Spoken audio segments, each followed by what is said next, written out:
Olá, nosso grupo irá falar sobre Jürgen Habermas. Ele é composto por mim, Johanne, Bárbara, Afrísio, Yara, Alexandre e Saad.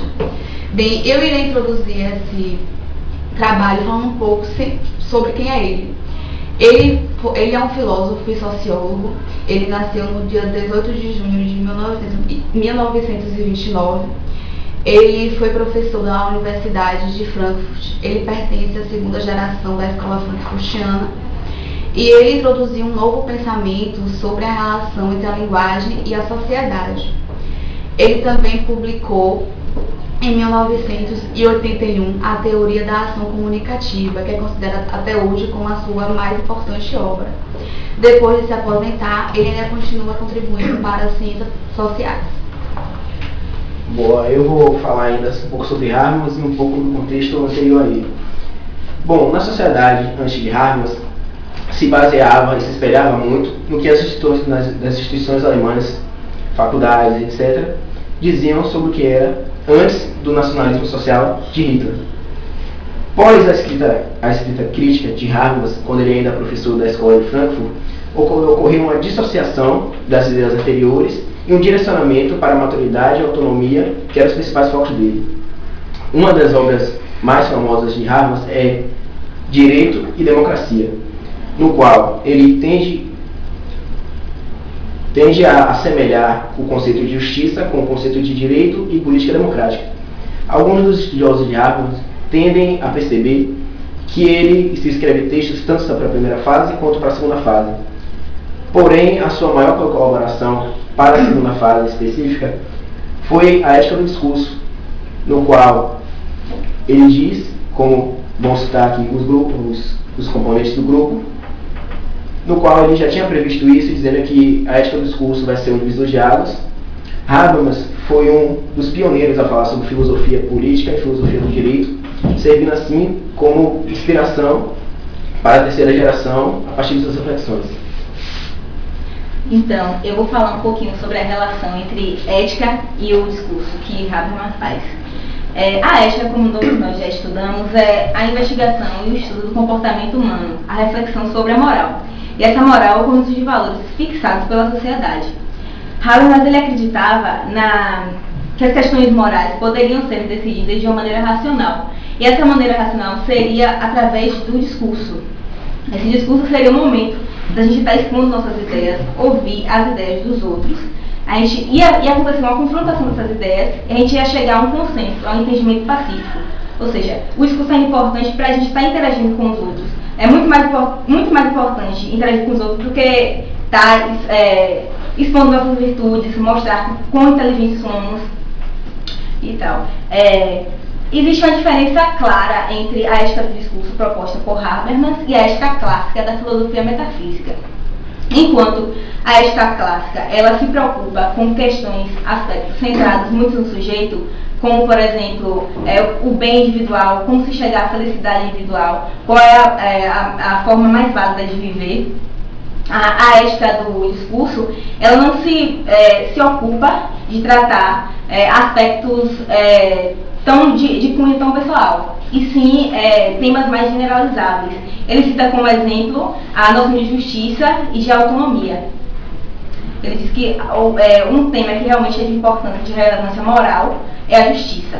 Ele até cita no final do tópico desse capítulo de Habermas, no livro de Vitar, que do bom resta apenas o justo. Tá bom? Uhum. Então, a preocupação distintiva que a ética de Habermas possui é que ela tenta ver a formação racional da vontade do sujeito, e isso está relacionado a um processo de interação entre os indivíduos, como Bárbara falou. Então, a partir daí se fala na possibilidade de existirem normas e valores de cunho que expressem a mentalidade coletiva e não a mentalidade individual. E aí, nesse sentido, Habermas ele retoma aquilo que Kant falou, a ideia de uma ética universal e não de uma ética individual. Então a eticidade aqui ela está relacionada à ideia de individualização, à ideia de universalização da conduta e não de individualização. E essa universalização ela seria propiciada através da intersubjetividade, da relação que existe entre os sujeitos. E essa intersubjetividade, ela se constituiria através do discurso, através da comunicação e da linguagem. Então, ele associa muito essa questão da ética, da linguagem, da intersubjetividade que existe entre as pessoas. Se a ética contemporânea, na visão de Habermas, não pode trazer o tema de felicidade, então a ética para ele vai vir relacionada com a questão da justiça. A justiça para Habermas, ela é uma exigência de fundamental importância para o desenvolvimento do discurso. Isso porque não é pelo conteúdo que se chega à justiça, mas pelo procedimento que se delibera para alcançar um resultado. Com isso, Habermas traz a discussão de justiça e solidariedade. Justiça e solidariedade precisam andar juntas. A justiça ela estaria relacionada à liberdade do indivíduo e, em contrapartida, a solidariedade seria o bem-estar de toda a sociedade. A questão da justiça também está implicada com a ação. Isso porque todo ato de justiça precisa de uma ação humana. Ou seja, para uma instituição ela ser justa, ela precisa que seres humanos estejam atuando ali conforme a justiça. E tudo isso ele relaciona ao debate, como já foi mencionado aqui. Então, a justiça é um agir social eticamente engajado e compromissado com fins comuns.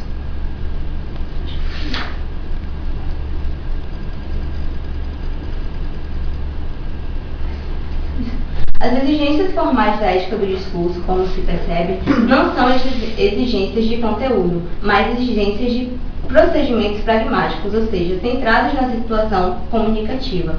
Então, se o indivíduo força outro a fazer algo, ele está tão somente agindo sobre coação. Então, isso impossibilita um discurso que traga uma ética justa, compactuada com a solidariedade, que vai trazer o bem-estar para todos.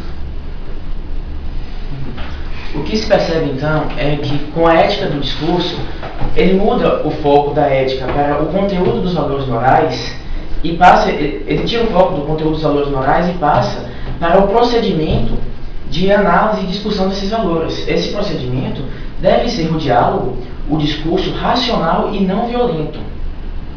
Esse procedimento do discurso é que permite o entendimento e o compartilhamento entre o indivíduo e a coletividade. Dessa forma, o indivíduo pode exercer sua liberdade democrática, o que garante seu potencial de emancipação, porém garantindo ainda a justiça social.